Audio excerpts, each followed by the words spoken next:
আসসালামু আলাইকুম viewers, welcome back to my channel Shapla's recipe. আজকে আমি গরুর মাংসের সহজ রেসিপি আপনাদের সঙ্গে শেয়ার করব। এই রেসিপিটা বিশেষ করে যারা নতুন রাঁধুনি এবং যারা কর্মব্যস্ত থাকেন তাদের জন্য খুব উপকারে আসবে। আশা করি আজকের এই রেসিপিটি আপনাদের ভালো লাগবে। ভালো লাগলে প্লিজ আমার চ্যানেলটি সাবস্ক্রাইব করবেন।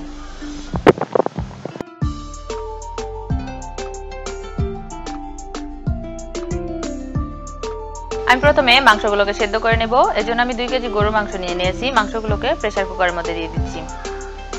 প্রেসার কুকারে মাংস 5টি সিটি দিয়ে নিলে মাংস রান্না খুব তাড়াতাড়ি হয়ে যায় আর মাংসগুলো খুব সুন্দরভাবে সেদ্ধ হয়ে যায়।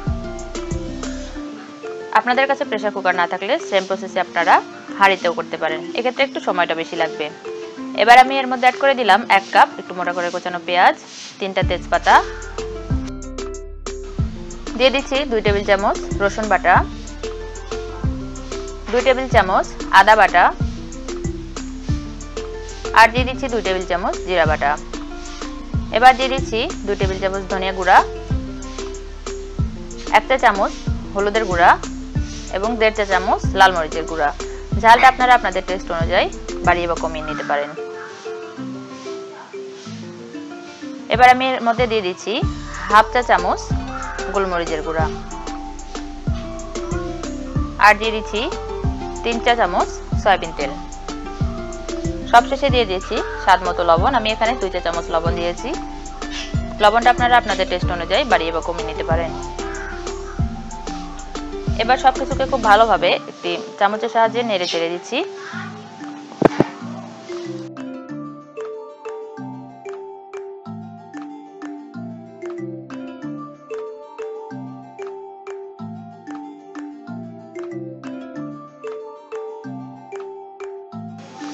এবার এর মধ্যে অ্যাড করে দিচ্ছি 1 কাপ পানি।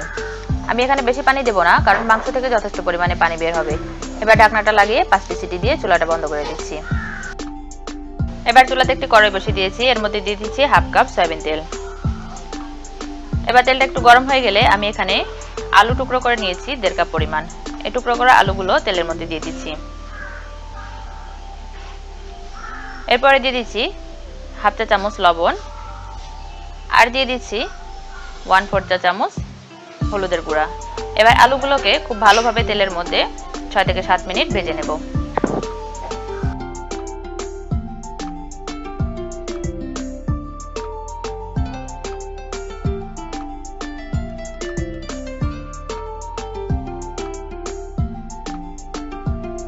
আলুগুলো ভেজে নেওয়া হয়ে গেছে। এবার আলুগুলোকে আমি উঠিয়ে নিচ্ছি। সম্পূর্ণ আলু উঠিয়ে নেওয়া হয়ে গেলে যে তেলটা বেঁচে গেছে সেই গরম তেলের মধ্যে আমি দিয়ে দিচ্ছি 1.5 কাপ মিহি করে কোচানো পেঁয়াজ। এবার পেঁয়াজটাকে তেলের মধ্যে খুব ভালোভাবে আমি বেরেস্তা করে নেব।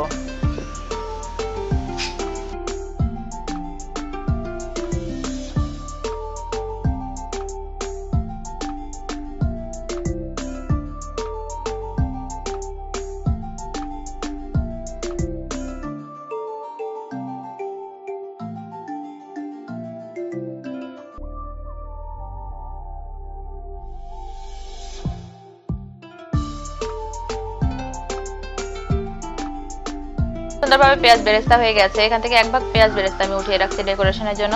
বাকি পেঁয়াজ বেরেস্তার মধ্যে আমি সেদ্ধ করে রেখেছিলাম মাংস, সেই মাংসগুলোকে ঢেলে দিচ্ছি।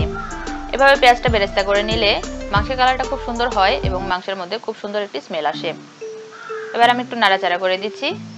নাড়াচাড়া করে যে আগে থেকে ভেজে রাখা আলুগুলো আমি মাংসের মধ্যে দিয়ে দিচ্ছি। এটাকে নাড়াচাড়া করে ঢাকনা দিয়ে ঢেকে দিচ্ছি 5 মিনিটের জন্য।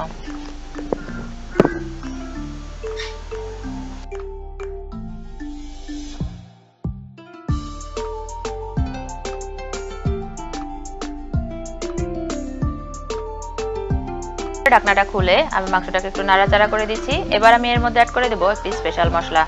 আমি পেঁয়াজ বেরেস্তা করে নিয়েছি আর নিয়েছি ভাজা জিরা। এবার জিরা ভাজা আর পেঁয়াজটাকে খুব ভালোভাবে পাটায় বেটে আমি পেস্ট করে নিয়েছি। সেই পেস্ট মশলাটা আমি এখানে দিয়ে দিচ্ছি 1 টেবিল চামচ। আপনাদের কাছে এগুলো না থাকলে আপনারা ভাজা জিরা গুঁড়াও দিতে পারেন। আর দিয়ে দিচ্ছি 1 চা চামচ গরম মশলা পেস্ট।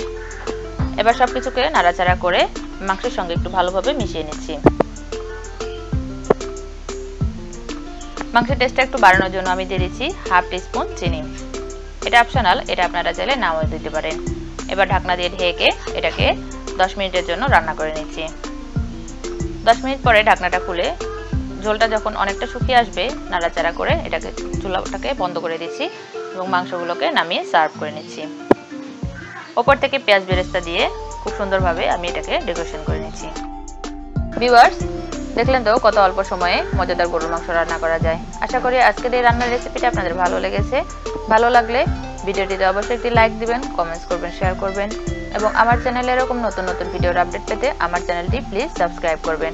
আর সাবস্ক্রাইব করার পরে পাশে থাকা বেল আইকনটি অবশ্যই প্রেস করবেন। এতে করে নতুন কোনো ভিডিও আপলোড করার সঙ্গে সঙ্গে আপনাদের কাছে পৌঁছে যাবে। আজকে এ পর্যন্তই। সবাই খুব ভালো থাকবেন এবং আমার জন্য দোয়া করবেন। আল্লাহ হাফেজ।